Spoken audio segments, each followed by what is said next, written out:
Hello everyone, this is Bushra Khan. Welcome to RNN podcast.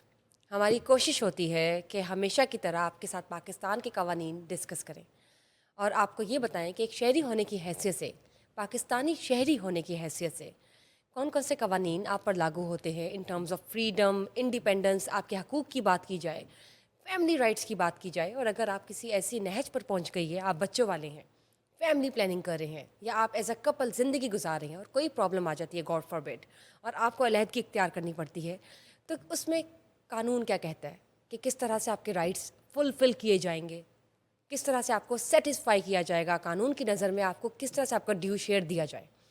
बच्चों वाली माँ, बच्चों वाले बाप, माँ बाप या पेरेंट्स जिनके बच्चे नहीं हैं, कपल, हस्बैंड वाइफ की बात कर लेते हैं, किस तरह से इस तमाम केसेस जो है इनको केटर किया जाता है पाकिस्तान की नज़र में, पाकिस्तान की अदालतें क्या कहती है इन हवाले से।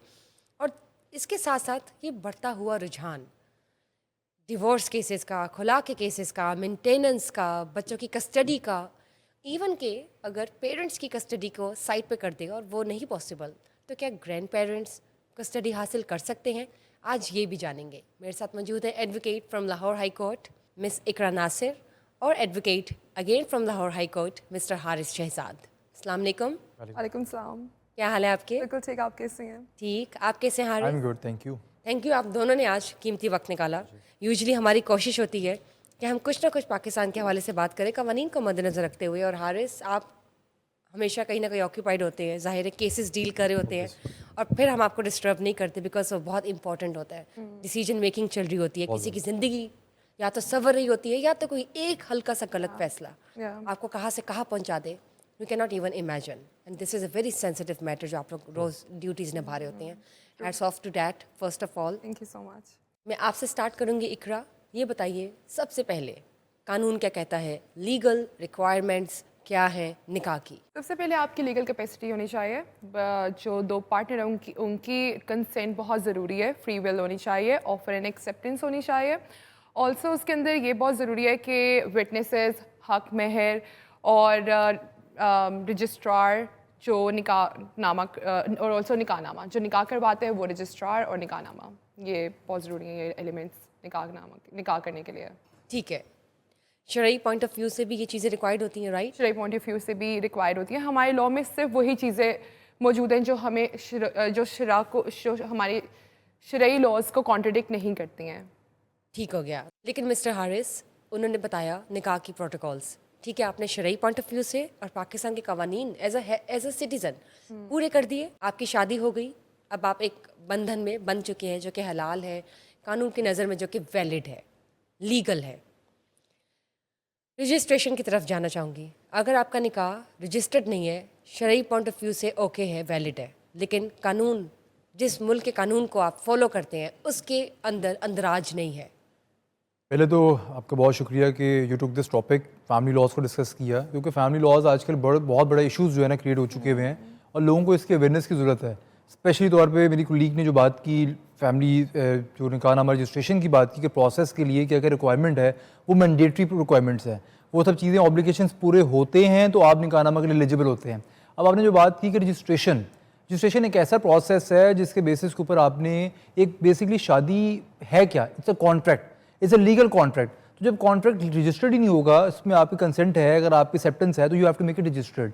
पहले दौर में होता ये था कि निकाहनामा वैलिड होता था कि आप बोल देते थे, तो बोलने से निकाह होता था कि जी दो बंदे बैठे हैं और काजी ने बैठ के निकाह खाने बैठ के जो आपको कहा कि जी कबूल है तो आपने एक्सेप्ट कर लिया, तो that was considered as a nikah. लेकिन अब टर्म चेंज हो चुकी हैं, अब हम जिस दौर में आ चुके हैं, we need to have things written. ये सूरह बकरा की भी लिखा हुआ है कि जो भी काम करो उसको लिखत परत कर लो।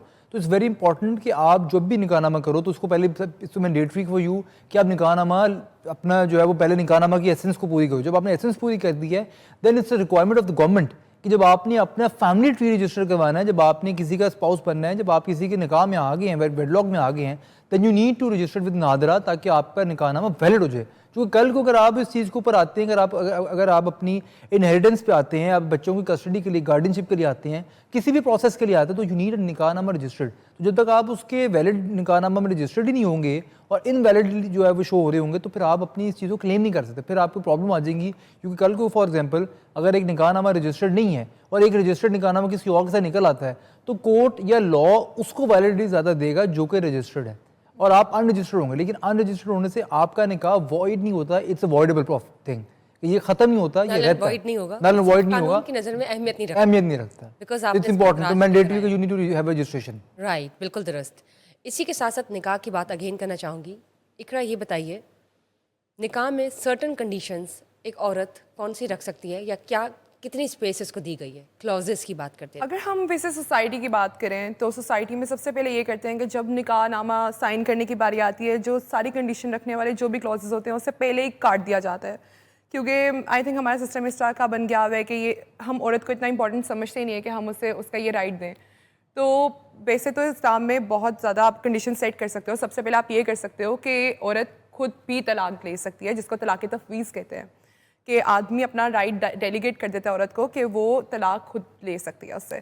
बट ये सारे जितने भी कंडीशंस हैं, जितने भी उसके राइट्स हैं, वो ऑलरेडी काट दिए जाते हैं।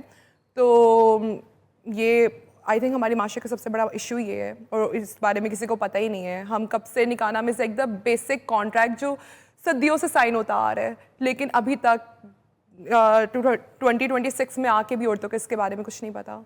ठीक हो गया, आपकी बात भी बिल्कुल ठीक है, लेकिन इसी में मैं चाहूँगी आप मज़ीद और ऐड कीजिए कि और कौन कौन सी कंडीशंस हैं जो कि औरत के हक़ में है, या औरत के हक़ में नहीं लेकिन औरत को इतनी स्पेस या मार्जिन दी जाती है कि वो निकाहनामा में ऐड करवा सके। देखिए, निकाहनामा में स्पेसिफिकली बात जो मेरी कुलीग ने भी बात की है कि आजकल के दौर में ये अवेयरनेस ज़रूरी है, क्योंकि लोगों को पता ही नहीं है कि निकाहनामा एक है क्या।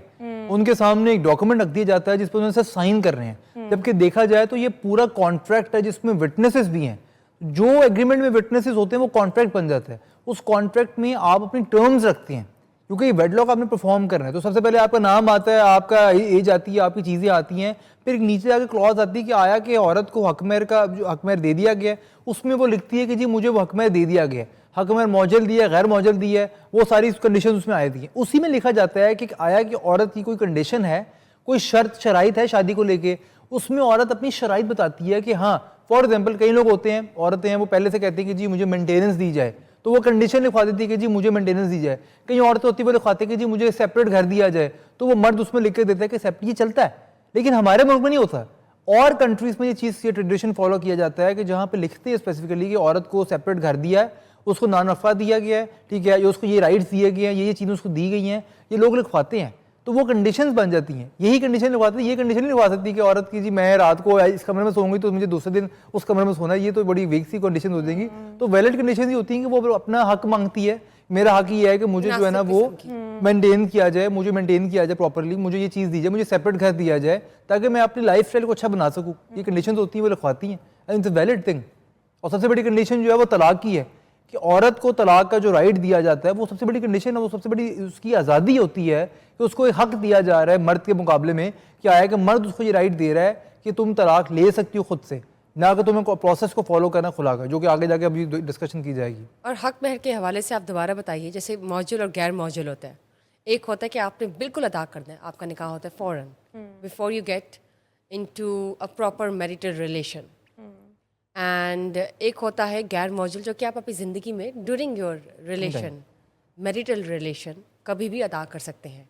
अब ऐसी सूरत में अगर एक औरत अपना हक महर मांगती है, गैर मौजूल या मौजूल, तो क्या उसका हक है कि वो मांग सकती है, या वो सिर्फ पेपर्स की हद तक लिखवाया जाता है इन टर्म्स ऑफ सिक्योरिटी? नहीं, इट्स नॉट इन टर्म्स। ये सिक्योरिटी बेसिकली शरई तौर पे देखा जाए तो, कानूनी तौर पे देखा जाए तो ये एक राइट दे दिया गया औरत को शादी के अंदर कि जो उसने अपनी बेसिकली इट्स सिक्योरिटी। लेकिन यहाँ पे पता क्या है, हम एक बहुत, आई एम सॉरी टू से, लेकिन जिस सोसाइटी में रहते हैं यहाँ पे इस चीज़ की वैल्यू नहीं है। यहाँ पर हम कंसिडर करते हैं अच्छा जी तो शरीर लिखवा दो, लेकिन शरीर को देखा जाए तो उस ज़माने में शरीर की जो है वैल्यू कुछ और होती थी, लेकिन यहाँ पर उस वैल्यू को देखा तो वो कुछ चंद हज़ार बनते हैं। उस चंद हज़ार में औरत को क्या राइट मिलना है, क्या सिक्योरिटी मिलनी है।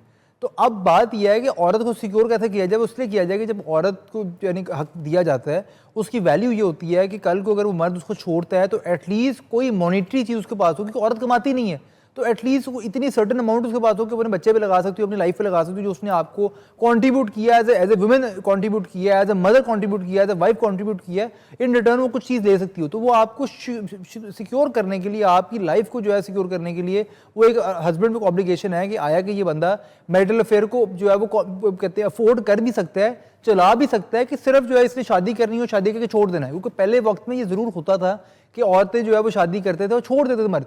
इसलिए ऑब्लिगेशन डाल दी गई कि भाई आप जो है औरत को जो है वो हक महर दो, उसको राइट दो, इसको राइट बना दिया गया। ये मतलब एक मैंडेटरी राइट बना दिया गया कि औरत को हक महर देना है। जब औरत को हक महर मिलेगा, अब उसकी कंडीशंस है, या तो मौके पे अदा कर दो, ठीक है, प्रॉम्प्ट डावर दे दो, अगर आप प्रॉम्प्ट नहीं दे सकते तो आप गैर मौजूद कर दो, डेफर कर दो आप उसको। लेकिन वो डेफर भी तब होगा when women will demand from you, जब आपकी वाइफ स्पाउस आपसे डिमांड करेगी, जब अगर आप तलाक दे दें तो आपने उसको अदा करना है फिर उसको उस मौके ठीक पे। हो गया। डिवोर्स की तरफ भी जाना चाहूँगी, लेकिन उससे पहले सेकंड मैरिज का बताइए। सेकंड मैरिज अलाउ है या औरत की इजाज़त से करनी चाहिए? एक सुप्रीम कोर्ट की जजमेंट भी आई थी कि कोई एप्लीकेशन होती है जिसमें आपकी पहली वाइफ के साइन होने चाहिए अगर आप दूसरी शादी की जाना चाह रहे हैं। इसमें कितनी हकीकत है या इसमें कितने चेंजेस आ चुके हैं? कानून क्या कहता है अब? सेकेंड मैरिज के बारे में तो सबसे पहले यह है कि आपको अपनी बीवी से, जो आपकी एग्जिस्टिंग बीवी है, आप पहले उससे कंसेंट लेंगे, ठीक है। आप यूनियन काउंसिल के अंदर रिटन कंसेंट जो होती है वो आप जमा करवाएंगे कि मेरी बीवी मुझे इजाज़त दे रही है सेकंड मैरिज की, फिर आप सेकंड मैरिज कर सकते हैं। लेकिन मुझे लगता है कि कौन इस पर इम्प्लीमेंट कर रहा है? इम्प्लीमेंटेशन तो बिल्कुल नहीं हो रही। इस पर इम्प्लीमेंटेशन के लिए इवन कोर्ट ने लॉज ले आया है कि अगर आप अपनी बीवी से कंसेंट नहीं ले रहे, आपका निकाह वैलिड होगा, इनवैलिड नहीं होगी आपकी सेकंड मैरिज, बट आपको फ़ाइन होगा और इम्प्रिजनमेंट होगी कोई 6 महीने की, और फ़ाइन होगा। और अब तो आई थिंक लॉ भी चेंज हो गया है, कोई 3 साल वाला लॉ आ गया कि 3 साल की इम्प्रिजनमेंट हो जाएगी। बट अभी भी इस पर इम्प्लीमेंटेशन नहीं हो रही, अभी चल रहा है इसके ऊपर काम। ठीक, और डिवोर्स के हवाले से बताइए। अच्छा, I add further in this, जो मेरी कोलीग ने बता please. की है, बेसिकली लॉ है पॉलीगमी कहते हैं इसको। ये सदियों पुराना लॉ है, मोर देन वन मैरिज। ठीक है, ये सदियों पुराना लॉ है कि जिसके ऊपर बात की जाती है। लेकिन मसला ये है कि वही बात है, अवेयरनेस की बात है। We are not being awared. तो औरतों को पता ही नहीं है कि अगर उसका हावन जो है वो दूसरी शादी कर रहा है पहली बीवी के बगैर, तो क्या किया जा सकता है। Right, तो उनको पता ही नहीं है। जबकि ये पॉलीगमी जो टर्म है ये बहुत पहले से है, फैमिली एक्ट जब बना हुआ है उससे दुनिया पहले की बनी टर्म है, है। तब से ये पॉलीगमी है कि भाई औरत जब पहली शादी कर रहा है तो दूसरी शादी के लिए उसको इजाजत देनी पड़नी। क्योंकि इसलिए जरूरी है कि आप पहले अपनी बीवी की ऑब्लिगेशंस, राइट्स को पूरा कर रहे हैं, आया कि पूरा कर रहे हैं, तो इट्स रिस्पॉन्सिबिलिटी ऑन यू कि आप उसकी कंडीशंस को माने। अगर तो वो कंडीशन मानती है, राइट आपको देती है, लेकिन दो बातें हैं, या तो वो आपको इंटेंशन अपना फ्री विल से राइट देती है कि ठीक है जी आप शादी कर लें, बट मेरी कंडीशंस पूरी करते हैं। अगर आप कंडीशंस पूरी करते हैं then you right good to go. अगर वो कहते हैं कि नहीं जी मैं बर्दाश्त ही नहीं करना दूसरी शादी, तो वो एक अलग टॉपिक है, उसके रीजंस डिफरेंट है। उसके लिए आप यूनियन काउंसिल जाके वहाँ पे अपनी एप्लीकेशन देते हैं, तो वो यूनियन काउंसिल उसको देखता है, बट करता है। लेकिन बात की पॉलीगमी की बात की है तो ये संगीन जुर्म बन चुका है जिसपे अब आके कोर्ट्स कंसिडर करती हैं और सजा दे रही हैं। अगर देखा जाए तो ये इट्स कहते हैं ऑफेंस नाउ, और चल रहा बड़ी देर से, लेकिन अब आके ये इंप्लीमेंट होना स्टार्ट हुआ है। बिल्कुल ठीक कहा आपने। डिवोर्स के हवाले से मैं जानना चाहूँगी, लीगल प्रोसीजर क्या है डिवोर्स का? डिवोर्स का देखा जाए तो अब दो तरीके हैं, दो बातें हैं। डिवोर्स मैं लड़का दे रहा है या औरत ले रही है, दो बातें हैं। अब डिवोर्स है जो कंसिडर एज बिकॉज मैं I describe as a man, और बाकी वुमेन की तरफ से भी बता देंगी खुला का प्रोसेस क्या है। देखा जाए तो मर्द को राइट है डिवोर्स का, तलाक का। अगर तो उसने बीवी को हक महर अदा कर दी है, ठीक है, तो उसके बाद वो अपने फ्री विल से, ठीक है, डिवोर्स अपनी बीवी को अनाउंस करता है। लेकिन वो अनाउंस करने का तरीका ये बन चुका है, पहले होता था कि वो सिंपल 3 दफ़ा उसने तलाक तलाक तलाक बोली तो हो गई, लेकिन अब उसका प्रोसेस चेंज हो चुका है कि आपको रिटर्न तलाक देनी पड़ती है। एक तलाक का पेपर आपको बीवी को घर देना पड़ता है, अगर वो आप पे घर है या अपने घर में है तो आपने उसे लैदगी इख्तियार तो कर ली है, लेकिन आपने उसको डिवोर्स नोटिस सर्व करवाना है। 1 महीना का नोटिस सर्व करवाना है, एक उसकी कॉपी यूनियन काउंसिल में जाएगी, एक बीवी को जाएगी। इस तरह आपने ये 3 दफ़ा रिपीट करना है, 3 महीने का प्रोसेस होगा। जब आप 3 दफ़ा रिपीट कर लेंगे तो उसके बाद यूनियन काउंसिल आपको उस दौरान बुलाएगी, आपकी आर्बिट्रेशन करवाने की कोशिश करेगी कि आप लोगों की सुलह हो जाए। अगर सुलह नहीं होती है रिकॉन्सिलिएशन करवाएगी। अगर आप रिकॉन्साइल नहीं करते तो फिर आपका डिवोर्स सर्टिफिकेट वैलिड हो जाएगा और फिर डिवोर्स हो जाएगी। और ये तो आपने बता दिया पाकिस्तान के कानून के मुताबिक क्या होता है, लेकिन अगर किसी ने प्रोनाउंस किया है 3 दफ़ा, तो क्या वो इस्लामिक पॉइंट ऑफ व्यू से वैलिड है? इस्लामिक पॉइंट ऑफ व्यू से वैलिड है, लेकिन उसको मानने के लिए उसके लिए आपको डॉक्यूमेंटेशन करवाना जरूरी है। अगर आप फॉर एग्जाम्पल किसी से कह देते हैं मैंने तलाक, फॉर एग्जाम्पल के तौर पर लेते हैं कि एक औरत को मर्द ने तलाक 3 दफ़ा दे दी है, वो अपने घर चले गई है और उसने इसी बेसिस के ऊपर जाकर दूसरी शादी कर ली है, अपना इद्दत पीरियड पूरा किया और जाकर दूसरी शादी कर ली। अब वो हस्बैंड आ गया और उसने जाकर जिना का पर्चा करवा दिया कि जी ये तो मेरे निकाह में थी, तो वो औरत कैसे ये साबित करेगी कि इसने मुझे तलाक दी है? तो इसलिए इट्स वेरी इंपॉर्टेंट कि वो जाकर पहले जो है तलाक देगा तो रिटर्न देगा, अदरवाइज नहीं देता वो तो आप खुला प्रोसेस अडॉप्ट कर लें। चाइल्ड कस्टडी, गार्डियनशिप क्या है, कैसे होती है और किसके पास कस्टडी जा सकती है बच्चे की, बाप या माँ? अच्छा देखें, चाइल्ड कस्टडी पे बात करें तो ये बहुत बहुत जो है ना डिफरेंट और इम्पोर्टेंट सेंसिटिव टॉपिक है, क्योंकि शादियों में अमूमन तौर पे ये बड़ी डिस्कशन की जाती है कि बच्चा किसके पास जाएगा, लेकिन देखा जाए तो कानूनी तौर पे राइट तो दोनों के पास है। कोर्ट किसको कंसिडर करती है? अगर बच्चा बहुत छोटी एज का है, फॉर एग्जाम्पल साल का बच्चा है, ठीक है, बाप का दूध पीता है, तो वो कैसे बाप के पास जा सकता है? तो कोर्ट एक सर्टेन एज तक ये देखती है कि माँ की लैब की ज़रूरत उसको है, तो माँ ही always treated as a natural guardian, और the father is treated as a natural guardian as well, but priority के तौर पे माँ को दी जाती है ताकि माँ जो है बच्चे का अच्छा ख्याल रख सकती है। इन सर्टन केसेस देखा जाता है कि क्या माँ बच्चे की रिस्पॉन्सिबिलिटी ले सकती है, वो सर्टन इशूज़ हैं कि जिनको देखा जाता है कि जिसमें फॉर एग्जांपल अमूमन तौर पे हर केस में ये होता है कि बाप की तरफ से कैरेक्टर असैसिनेशन की जाती है कि जी ये तो गलत है, कैरेक्टर ख़राब है, ये चीज़ है, लेकिन साबित नहीं होता। फिर भी कोर्ट जो है वो देखती है कि जी बाप जो है वो इस कैपेसिटी बनी कि बच्चे को रिस्पॉन्सिबिलिटी ले सकता हो, तो माँ को ही कस्टडी दी जाती है for certain age of time, ताकि बच्चा जो है वो माँ के पास पले पूरे बच्चा बड़ा हो, सीखे, खेले, क्योंकि एथिक्स बेसिक चीज़ें माँ से सीखी जाती हैं। Mother is always a natural guardian, और वो माँ की लैब से सीखी जाती हैं, तो इसलिए mother is considered as the first guardian of the minor. ठीक, और फैक्टर्स क्या है कस्टडी के? कोर्ट कुछ फैक्टर्स जो है वो कंसिडर करती है कस्टडी ग्रांट करने से पहले। सबसे पहले जो कोर्ट है वो तो यही, जैसे हारिस ने अभी बताया है कि वालदा का बहुत मेजर रोल होता है, तो वो चाहती है कि माँ के पास जाए कस्टडी अगर बच्चा छोटा है। लेकिन उसके अलावा जो कोर्ट है वो सबसे पहले बच्ची का वेलफेयर देखती है, जो उसको सेफ स्टेबल इन्वायरमेंट दे सकता है जो भी पेरेंट। ऑल्सो इसके अलावा वो ये देखते हैं बच्चे का इमोशनल बॉन्ड किस पेरेंट के साथ बहुत ज़्यादा स्ट्रॉन्ग है, ये भी फैक्टर बहुत कंसिडर किया जाता है। लेकिन और ऑल्सो अगर एब्यूज़, फाइनेंशियल स्टेबिलिटी मिल रही है उसको, उसको सेफ इन्वायरमेंट मिल रहा है। Right. और इन केस अगर किसी भी एक पेरेंट के ऊपर कोई बहुत क्रिमिनल केस है और वो एलिजिबल नहीं है कस्टडी का, तो साउंड माइंडेड नहीं है, साउंड माइंडेड नहीं है, उस पर कोई क्रिमिनल केस चल रहा है, कोई उस पर ड्रग ट्रैफिकिंग इस तरह की चीज़ों का केस चल रहा है, तो वैसी बात है कभी भी उसको नहीं देगी कोर्ट कस्टडी। और इसके अलावा ये भी देखा जाता है कि बच्चा कहीं एब्यूज़ तो नहीं हो रहा, निगलेक्ट तो नहीं हो रहा।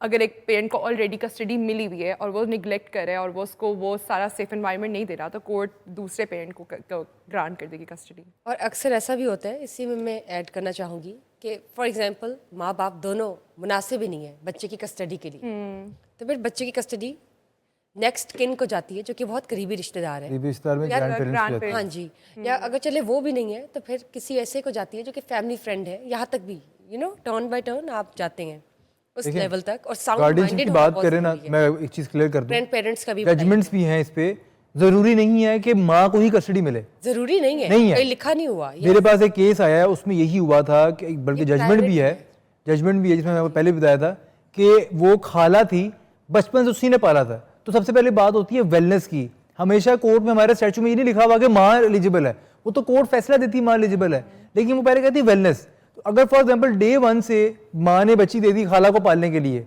ठीक है, हालांकि लीगली तौर पे तो वो ले पाले का कॉन्सेप्ट नहीं है, लेकिन जब माँ ने बच्ची दे दी खाला को पालने के लिए, तो फिर वो गार्डियन बनती है उसकी कि वो बच्चे को पाले, क्योंकि उसकी अटैचमेंट बॉन्ड उसके साथ बन चुका है बच्ची का।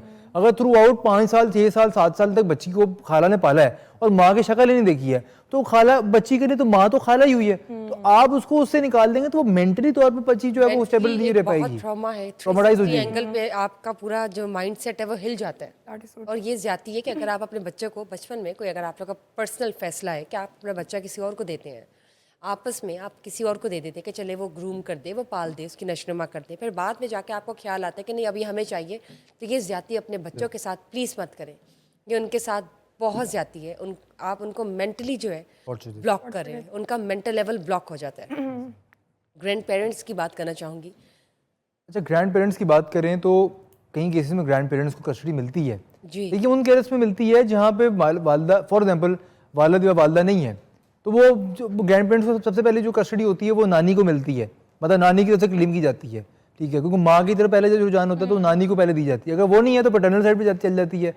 कई दफ़ा केसेस होते हैं कि माँ की डेथ हो जाती है तो नानी कर देती है, लेकिन उस तौर पे उस सिचुएशन में बाप कंसिडर होता है कि वो इज एलिजिबल गार्डियन, अदरवाइज फिर गार्डियनशिप जाती है अपनी नानी के पास। लेकिन राइट ऑफ विजिटेशन है वो डेवलप हो जाता है, वो फिर माँ के बाद जो है वो गार्डियनशिप जो है वो जो विजिटेशन का राइट है वो मिल जाता है गार्डियंस को और जो उसे कहते हैं ग्रैंड पेरेंट्स को। ठीक, मेंटेनेंस के हवाले से जानना चाहूँगी, लीगल रिक्वायरमेंट्स क्या हैं? एक हस्बैंड को किस तरह से कानून जो है वो मेंटेनेंस के लिए कटहरे में खड़ा करता है? मेंटेनेंस सबसे पहले आती है जो बेसिक चीज़ें, जैसे आपके फूड, मेडिकल हो गया, क्लोथिंग, जो बेसिक नेसेसिटीज़ होती हैं, हस्बैंड की रिस्पॉन्सिबिलिटी है कि वो ये सारी चीज़ें पूरी करेगा। अगर हस्बैंड वो नहीं दे रहा, कोई मतलब मंथली इस खर्च, कंडीशन में एक आम अगर बीवी आपकी जिसकी शादी तलाक हुई हो गई है, या वो बीवी जो बच्चों वाली है और उसकी तलाक हुई है, सेपरेशन हो गई है, दोनों कंडीशन दोनों कंडीशंस के अंदर बाप सिंगल नहीं नहीं। मदर ऑफ अ किड, देखिए, अगर अगर शादी हो गई है, मैं सॉरी इंटरप्ट कर रहा हूँ कि जवाब मैं देने लगा हूँ, अगर माँ है तो भी बाप का राइट है उसको मेंटेन करना, बच्चे को भी और बीवी को भी ड्यूरिंग शादी, right? ड्यूरिंग शादी। और अगर वो सिंगल मदर भी है तो उसकी रिस्पॉन्सिबिलिटी कि अपनी बीवी को मेंटेन करना till the time of iddat period, उसका रिस्पॉन्सिबिलिटी उसको जो है वो मेंटेन करे।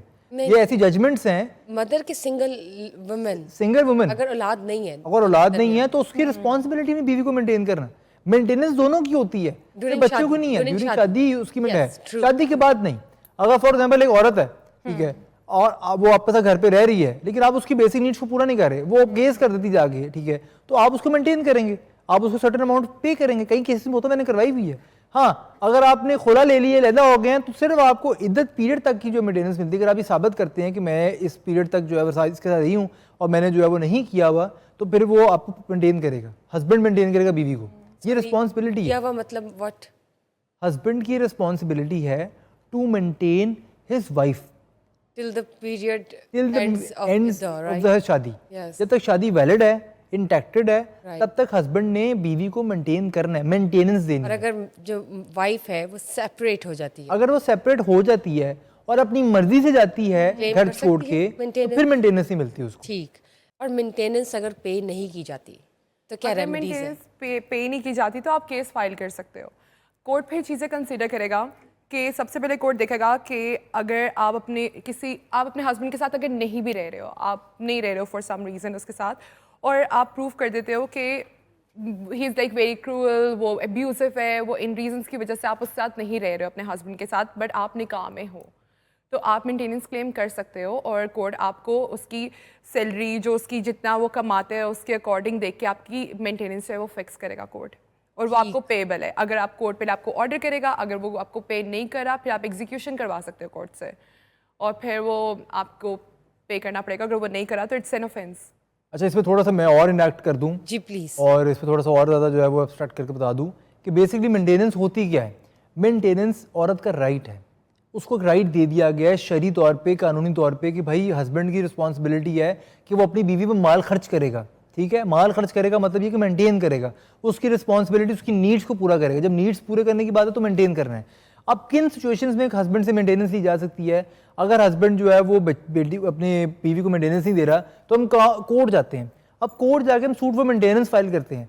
उसमें आके आपने ये बताना जरूरी होता है, आपके ऊपर ऑब्लिगेशन है टू प्रूव दैट कि your husband is eligible to pay you maintenance, क्योंकि कई सिचुएशन में हस्बैंड मेंटेन करने के काबिल नहीं होता, तो फिर रिस्पॉन्सिबिलिटी आती है उसके बाप के ऊपर, मतलब ग्रैंड पेरेंट्स पे आती है कि अगर फॉर एग्जाम्पल बच्चा है, ठीक है, और बाप उसकी जो है, अगर फॉर एग्जाम्पल एक बच्चा है, उसका बाप नहीं कमा रहा लेकिन दादा कमा रहा है, ठीक है, और अच्छा खासा कमा रहा है, तो दादा की responsibility to maintain his grandchildren, ठीक है। इसी तरह हस्बैंड की भी रिस्पॉन्सिबिलिटी वो नहीं मेंटेन कर रहा तो उसके बाप पे आ जाती है। लेकिन ये औरत को प्रूव करना पड़ता है कि आया कि ये बच्चा जो है, ये बंदा जो है इतना एलिजिबल है, इसकी कोई पीछे इंडस्ट्री है, इसका कोई बिजनेस है, कारोबार है, फाइनेंशियल नीड्स हैं, सैलरी स्लिप है। जब वो प्रूफ करती है कोर्ट में आकर तो फिर कोर्ट उसको मुताबिक मेंटेनेंस लगाता है। अदरवाइज कोर्ट एक स्टैट्यूटरी जो मेंटेनेंस अपने एक्यूमुलेटिव निकल आती है कि हाँ एविडेंस की बेसिस के ऊपर, कोर्ट चलती है एविडेंस के ऊपर।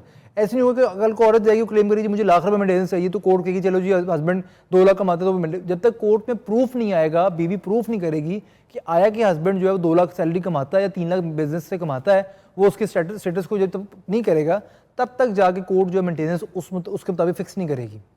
उसको प्रूव करने की हमारी जो सबसे बड़ी गलती ये है कि हमारे जो आम बुकला हजरात हैं वो केस फाइल कर देते हैं, एविडेंस नहीं लेके आते। हालांकि एविडेंस आना जरूरी है। इन सूरत हाल में होता यह है कि आप जब गैर कानूनी तौर पे जाते हैं, मैंने कई केसेस ऐसे किए हैं जिसमें होता यह है कि औरत जो है वो जाकर बैंक से जाकर बैंक स्टेटमेंट निकलवा के ले आती है। अब किसी की गैर जो है विल के बगैर अगर आप उसकी स्टेटमेंट बैंक की निकलवा रहे हैं तो वो ऑफेंस में आता है, ठीक है। मैंने ऐसे ऑफेंस करवाए हुए हैं जिसमें वो मतलब आई मीन मैंने करवाया नहीं हुआ जुर्म, लेकिन मैंने मतलब उन ऑफेंसेस को देखा हुआ है, डील किया हुआ है, जिसमें जो है वो जाकर स्टेटमेंट निकलवाई, तो आप किसी की प्राइवेसी को ब्रीच कर रहे हैं। तो उसका बेहतर तरीका ये है जब आप कोर्ट में आते हैं, एक अच्छा वकील इंगेज करते हैं, तो वकील जाकर वो आपका जो है वो कोर्ट के थ्रू जाकर स्टेट बैंक से आपका पूरा रिकॉर्ड निकलवाता है, एफडीआर से रिकॉर्ड निकलवा सकता है, जिस पे साबित होता है कि हाया कि husband is eligible to pay this much amount of money और नॉट। बिल्कुल ठीक, बहुत बहुत शुक्रिया आपका Haris and Iqra for being here and casting light on such an important issue. Divorce, खुला, सेपरेशन, मेंटेनेंस, चाइल्ड कस्टडी किसको जाएगी, कौन इसका हकदार है, फाइनेंशियल स्टेबिलिटी, साउंड माइंडेडनेस कितनी इम्पॉर्टेंट है। पेरेंट्स अगर नहीं है इस काबिल इस सिचुएशन में, इस फेज़ में, तो ग्रैंड पेरेंट्स या कोई पैटर्नल या मैटर्नल आंट या अंकल या फिर कोई रिलेटिव या उससे आगे कोई दोस्त अहबाब, देयर सो मेनी थिंग्स जिन पे रोशनी डालना बहुत ज़रूरी है और आप लोग को बताना बहुत ज़रूरी है। उम्मीद है कि आपको कुछ ना कुछ किसी न किसी हद तक अवेयरनेस आई होगी। मज़ीद तफसीलात हम आपके साथ शेयर करेंगे और करते रहेंगे। Till then stay tuned, bye bye.